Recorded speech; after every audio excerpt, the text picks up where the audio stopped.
Hi, I'm Janet Shield Scott, and you're listening to JanetFitBeautyStyle.com, a lifestyle talk guide with expert advice on beauty, fashion, wellness, real estate, entertainment, and fun celebrity secrets. Hello and welcome to a Janet Shield Scott podcast. I'm your host, Janet Shield Scott. Coming up in this podcast, you'll hear behind the scenes conversations about the first short film set in the 1970s, a black exploitation spoof titled Blackstar Warrior, debuting on June 24th, so you don't want to miss it. It's on Bounce TV, a brown sugar original. Check your local listings for the times. Starring Leonard Roberts, best known for his roles in American Sniper, TNT Major Crimes, Buffy the Vampire Slayer, and many more. Joining the conversation are co-creators and executive producers Simon Orey and Matt Haley. And the conversation is moderated by Septosa Foster. But before we get to that, let's get to our inspiring quotes for today. Turn your cats into cans and your dreams into plants. We'll be right back after this message. If you would like more inspiring messages, log on to my Facebook page or my Instagram page or my Twitter page, janetshieldScott.com or janetfitbeautystyle.com. Sports fans, PassPros.com has it all. Baseball, basketball, hockey, and soccer. Get autographs and memorabilia direct from former pro athletes. Don't forget to check out the upcoming events page for special events near you. PassPros.com offers t-shirts, athletic gear, artwork, vintage cards. Log on to PassPros.com. Welcome back to JanetFitBeautyStyle.com, a Janet Shield Scott podcast. I'm your host, Janet Shield Scott. Well, let's get to the behind-the-scenes conversation about the brand new comedy drama Blackstar Warrior, starring Leonard Roberts.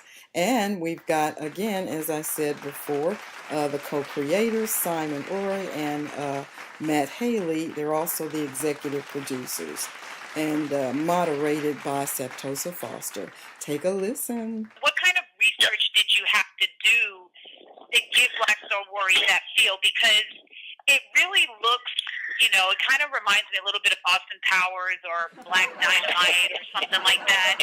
And so, but there's a consistent thread throughout, the costumes, the set design, the script, everything is still very, believable. Where did you go? What resources did you have to access to get that 70s feel? Well, this is Matt. I am from the 70s, and so I grew up on a lot of this stuff. It's a blend because as a kid, all I really cared about was science fiction. But I grew up in downtown Houston, and a lot of the movies that I snuck into as a kid were the so-called black films. So I saw Shaft when I was a kid. I saw Superfly, although I'm not sure I understood it. A lot of those movies, Coffee and Foxy Brown and Trouble Man, and a lot of my favorites. And what struck me about them is that they were just heroes. I didn't look at them as, they were some of the first movies I saw when I was a kid, so I just saw them as, okay, they're just heroes running around doing their thing. And so to find out later that these were unusual films, I guess that didn't really make any sense to me. So a lot of it I was familiar with, but it had been many years since I'd seen it. And so one of our writers, David Walker, who has written books and directed films about this for me, he's forgotten more about it than I'll ever know, sat me down with Elfman People, Sweet Sweet Max Badass Song, Watermelon Man, all the stuff that he had done, and we just went through the entire collection of film, went through the entire collection of literature from the time, interviewed some of the actors and some of the producers. And it was important to me, and I know it's important to Leonard and Simon as well, that we do this authentically, that it's not a parody. It is funny, but I guess we don't look at it as a comedy so much. It had to feel like a real event, a real show from the time. And with Simon's ability to write, it allows us to explore today's issues through that lens. So we've got a bit of a protection. Does that make sense? Yes, that makes sense.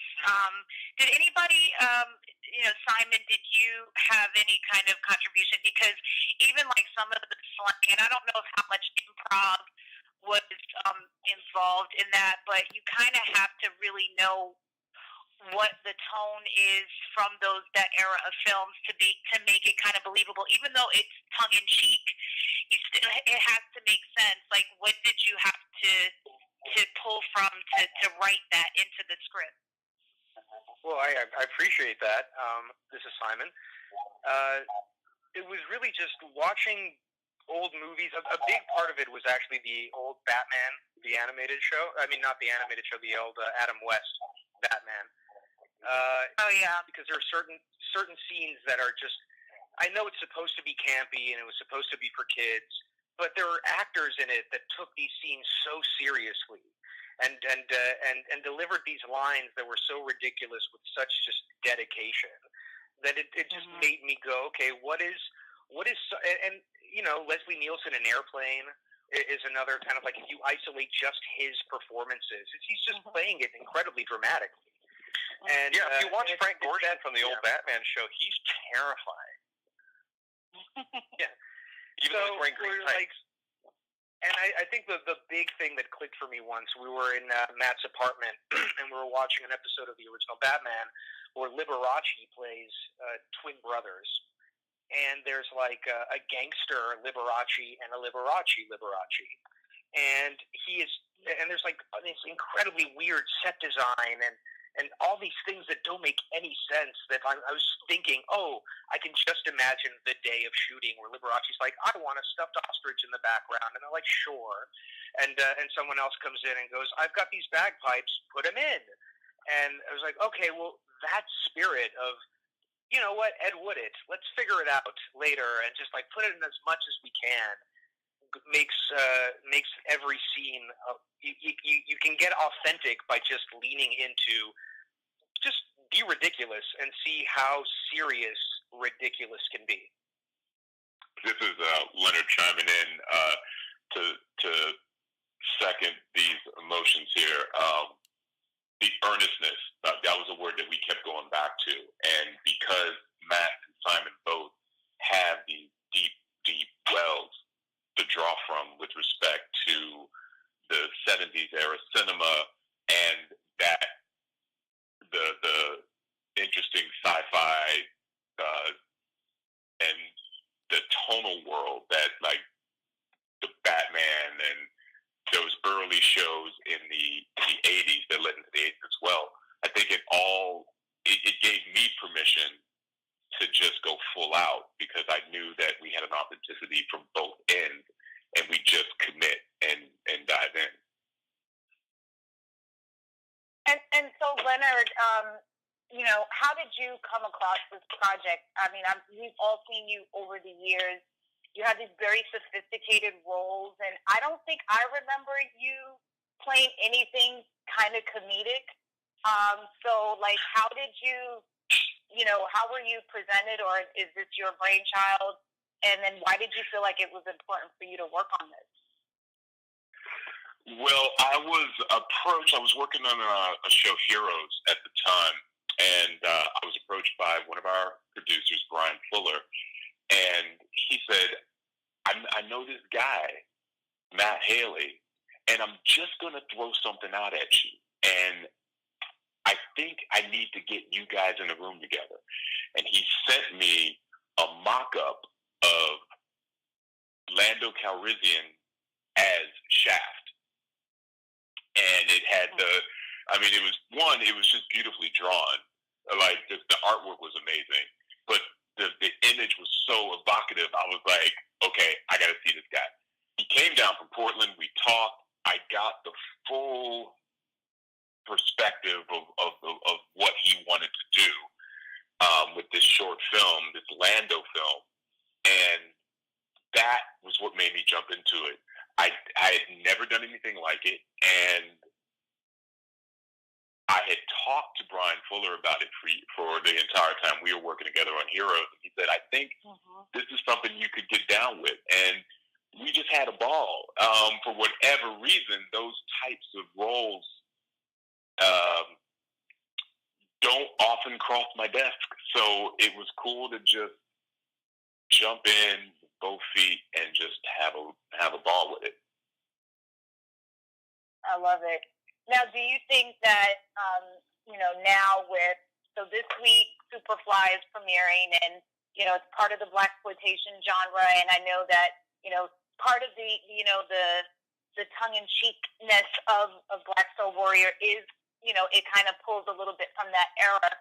Do you think that this short is, does it fit into that conversation? Is it timely? Like, what is the value of releasing this now and having a project like this, especially to a young audience that didn't grow up in the 70s? They didn't know about, Foxy Brown or Superfly or anything like that. So for you all to be presenting this, right now to the marketplace, is it relevant to the conversation that we're having right now in terms of the headlines of blaxploitation, or is it completely, are you, moving in a complete direction of your own? I think it has a multiple purpose. I think it acts as a bridge to that era, and you're able to go back and see how these films were created, the state of the world that birthed this movement. But then you also get a perspective of where we are now, in the sense that a character like Tyson can serve a very different purpose in today's climate. Ron O'Neal's priest is going to be very different from Trevor Jackson. Yeah, how they are the heroes, but they're both still heroes. And Tyson, one of the things that really gets me into Tyson as a hero is that there's another plate we're spinning where heroes now, starting when this golden age of TV was ushered in with Tony Soprano, Walter White, Don Draper, these guys are deeply flawed and complicated in a way that heroes couldn't be in that time. We needed to see a guy taking it to the man with no irony, because that was necessary for the audience. Now, we have a little perspective, and we see that we can have heroes that are flawed, and, we can have a full-rounded person, or we can have like a strictly comedic, earnest depiction of the role. Like, they can both exist in the world now because of how far we've come, and that's what I'm excited to show. It's a bridge to that time. It's a bridge to now. It's straddling the fence of drama, comedy, sci-fi love. There's a nostalgia element to it. All these things, I think, can contribute to the conversation. This is Matt. If I could jump in for a sec to echo what Leonard's talking about. For me, again, I'm from the 70s. I was a kid, but I remember it. And, especially with what's happening in our country right now, politically, with the absolute insanity that's going on, people talk about how the 80s is really hip right now. Well, honestly, we're not in the 80s. We're in the 70s again. And, things were pretty dire back then. We don't really know how things are going to go over the next few years, but I think that it's time to use this format to talk about what's going on in our society, and comedy, frankly, is a really great way to do that, because that way you're not preaching at people, you're just dramatizing what's going on, where we've been and where we're going. So that, to me, more than anything, is what I like about this show. With shows like South Park, or animated shows where they comment on society, because they're animated, there's a remove from the audience, and so that's why they have a disclaimer in the beginning. Really, nobody should be watching the show, and so it kind of protects them. But you can have cartoons do things you can't necessarily have live action people saying, because they're real people saying those things. I think with comedy and with sci-fi, I'm hoping that gives us a couple of removes from the audience so that we can address this stuff. And that's why the conceit of the show is that it's a lost show from the late 70s that nobody has ever heard of, and it was so groundbreaking it's kind of been buried.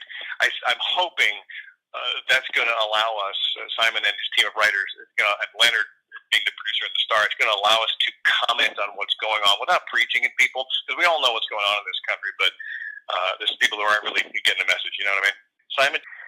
Yeah, sure. Well, I think it's twofold. One is that at the end of the day, I think it's really important to remember that your obstacles are challenges instead of obstacles. It's look what you have around you, look what you have at your disposal, and figure out how to make it work for you, as opposed to sitting around saying, "Oh, I don't have this" or "I don't have that." There's if you have a good story and you have a way to tell it, even if it's on an iPhone, you will get that story out, and people will find it if it's worth sharing.